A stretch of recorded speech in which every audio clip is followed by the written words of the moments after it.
Baik, Assalamualaikum, salam sejahtera, salam GBN, salam Malaysia dan salam kuasa ketiga. Jadi hari ini saya ada satu live berupa pendedahan penting dan saya akan menjelaskan beberapa perkara berhubung dengan isu pencalonan Perdana Menteri ke-10, ya, berdasarkan maklumat-maklumat sahih yang telah saya perolehi dan juga beberapa maklumat dari sumber boleh dipercayai, ya. Jadi saya izinkan saya untuk meluangkan masa lebih kurang setengah minit, ya, supaya pihak-pihak yang berkaitan boleh menonton live ini, ya. Jadi sementara saya memberi pendedahan tu, menunggu saya memberi pendedahan tu, saya memberi sedikit latar belakang, ya. Jadi Perikatan Nasional dan Pakatan Harapan adalah dua blok yang telah menang kerusi terbanyak dalam Parlimen. Pakatan Harapan mendahului sedikit berbanding dengan Perikatan Nasional, tapi Perikatan Nasional ada kelebihan sebab GRS Sarawak dia memang bersama Perikatan Nasional, malah 5 kerusi yang dimenangi itu adalah kerusi bersatu. Jadi jika dicampurkan itu, jumlah perolehan kerusi Perikatan dan Pakatan agak berbeza sedikit saja, hanya 3-4 lebih kurang lah. Okay, right. So sekarang timbul isu siapa yang akan bentuk kerajaan. Jadi kita difahamkan, atau saya difahamkan, GPS sudah menyatakan hasrat untuk bentuk kerajaan bersama Tan Sri Muhyiddin Yassin.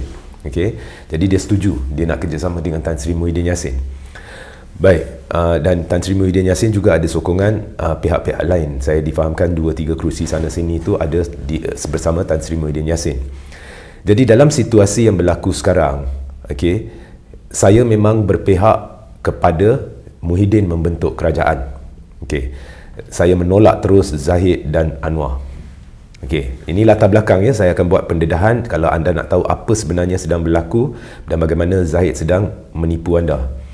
Jadi latar belakangnya begitulah, dan sudah terbukti bahawa dakwaan kononnya satu undi untuk PH adalah satu undi untuk Zahid dan kleptokrat sah benar. Okey, dan kalau kita pergi ke luar sana, semua Cina semuanya begitu marah bila membaca berita berkenaan dengan kerjasama yang dicadangkan oleh Zahid dan Anwar. Okey, so kemarahan luar biasa kat luar. Okay, mereka rasa macam frust dah ditipu oleh DAP dan sebagainya. Dan begitu juga orang Melayu, mereka dari satu sudut mereka gembira kerana tidak mengundi UMNO atau tidak keluar mengundi, tapi dari satu sudut lagi kemarahan memuncak, ya, terhadap Zahid. Baik, sekarang saya mula pendedahan. Saya harap pihak-pihak yang berkaitan sudah menonton. Jadi sebenarnya Tan Sri Muhyiddin Yassin secara sah sudah memiliki majoriti sokongan dan bukti majoriti itu bagi membentuk kerajaan gandingan Perikatan Nasional, GPS, MP UMNO dan GRS. Maklumat ini sahih, maklumat ini tepat. Bukti sudah berada di tangan Muhyiddin Yassin dan saya difahamkan Muhyiddin hanya mempertimbangkan masa yang paling sesuai untuk menyerahkan bukti ini. Dalam bentuk apa dia akan serahkan saya tidak tahu, tetapi untuk menyerahkan bukti kepada Istana Negara. Okey, alright. Setakat yang saya maklum, bila kita cerita bukti ini, jumlah sebenar MP Barisan Nasional yang menyokong Muhyiddin tidak berada dalam pengetahuan saya. Walaupun ada orang kata lebih dari 20, tetapi secara sahih saya belum muktamadkan, saya belum dapat figure yang tepat. Tetapi memang sah Muhyiddin ada bukti sokongan majoriti bagi membentuk kerajaan dan menjadi Perdana Menteri ke-10, dan segala maklumat daripada kem Zahid dan Anwar kononnya mereka sudah ada majoriti secara sah saudara-saudari adalah palsu, ya. Jadi bagi MP UMNO yang sedang menonton atau tidak menonton, sila maklumkan kepada mereka bahawa mereka sedang diperdaya. Baik, penipuan kedua daripada 3 penipuan yang cuba dilakukan oleh Zahid adalah kononnya MP yang menyokong yang tidak menurut ketetapan parti dan pergi menyokong Muhyiddin boleh dipecat dan akan hilang kerusi parlimen. Dari dua sudut ianya palsu. Pertamanya, sebarang keputusan MKT tidak boleh mengatasi keputusan Perhimpunan Agung UMNO. Dan di Perhimpunan Agung UMNO, keputusan terakhir yang belum dicabar oleh MKT adalah no Anwar, no DAP. Okey. Jadi dari atas dasar itu sahaja, memang tidak ada keputusan MKT yang boleh mengatasi atau boleh mengganti ya keputusan yang dicapai di PAU, bermakna sebarang MP yang tidak ingin bekerjasama dengan Anwar dan DAP tidak melanggar ketetapan parti, dan jika parti memecatnya, dia tidak perlu mengosongkan kerusi parlimennya dan tidak perlu dan malah boleh mengambil tindakan undang-undang. Okey, itu kedua dari satu sudut. Dari satu sudut lain, sekiranya kita nak lihat juga MKT, keputusan MKT terakhir ya adalah dan keputusan terakhir ni relevan kerana ianya keputusan yang dipegang oleh calon-calon ya apabila mereka bersetuju untuk bertanding pada PRU 15, iaitu ketetapan bahawa mereka tidak harus bekerjasama dengan Anwar dan DAP.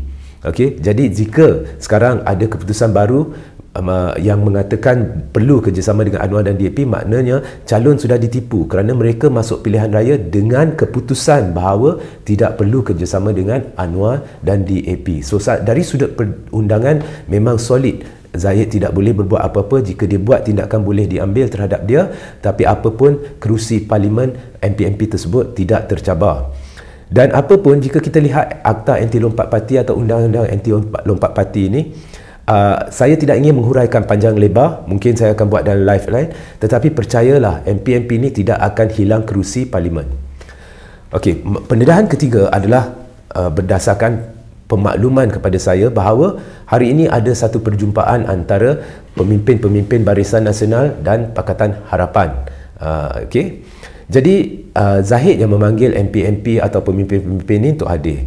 Saya difahamkan ramai tidak tahu sebenarnya bahawa akan ada usaha untuk cuba meminta MP-MP tersebut menandatangani surat akuan bersumpah ya di situ. Saya tidak boleh mengesahkannya, tetapi saya diberi maklumat ini oleh sumber yang boleh dipercayai.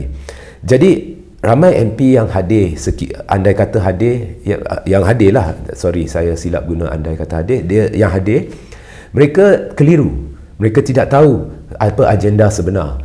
Jadi mereka pergi kerana Presiden Parti panggil. Jadi lepas itu Zahid menimbulkan persepsi ataupun media menimbulkan persepsi, especially media pro Anwar, kononnya ini adalah tanda-tanda Anwar sudah dapat sokongan. Tapi hakikatnya mereka hadir kerana dipanggil oleh Zahid. Tetapi secara sah, ramai di kalangan MP ini sudah memberi kepastian kepada Muhyiddin, dan Muhyiddin sudah ada bukti sokongan majoriti, dan ini akan diserahkan kepada istana. Sekiranya benar Zahid ada majoriti, dia tidak akan minta penangguhan ya, dan malah media kalau kita lihat media, laporan media yang mencurigakan. Dari satu sudut mereka kata sudah ada kepastian ataupun sumber-sumber mengatakan sudah ada kepastian bahawa sekiranya PH dan BN kerjasama, siapa yang akan jadi Perdana Menteri dan sebagainya. Tapi dari satu sudut lagi mereka harapkan pelanjutan tempoh 2 petang oleh istana. Jadi kalau anda dah tahu anda ada majoriti, anda nak lawan Muhyiddin, anda cepat-cepat akan pergi ke istana. Hakikatnya, especially kepada MP-MP Barisan Nasional, Zahid does not have the numbers, Anwar does not have the numbers. Now, saya mengaku ini sebenarnya dalam politik ni 5 minit pun serupa 24 jam. Jadi apa-apa boleh berubah. Tetapi setakat yang saya buat live inilah, setakat yang saya buat live ini, Muhyiddin Yassin, jalan sudah terbuka buat Tan Sri Muhyiddin Yassin untuk menjadi Perdana Menteri Malaysia ke-10. Dan selagi Muhyiddin Yassin membentuk sebuah kerajaan yang bebas kleptokrat dan Zahid, saya tidak akan menentang kerajaan itu, dan saya kira ramai tidak akan menentang kerajaan itu. Biar anda seperti saya mendukung prinsip perjuangan Tun Mahathir, ada yang saya kenal mereka mendukung prinsip perjuangan Tengku Razali Hamzah dan sebagainya ya. Tapi sekarang ni semuanya bertumpu kepada Muhyiddin. Go ahead, go to istana, submit the evidence, because hentikan penipuan Zaid Hamidi dan Anwar Ibrahim yang terang-terang telah menipu pengundi ya. We want you, Muhyiddin, to go to istana and submit the evidence. Sekian, Assalamualaikum, salam sejahtera, salam GBN, salam Malaysia dan salam kuasa ketiga.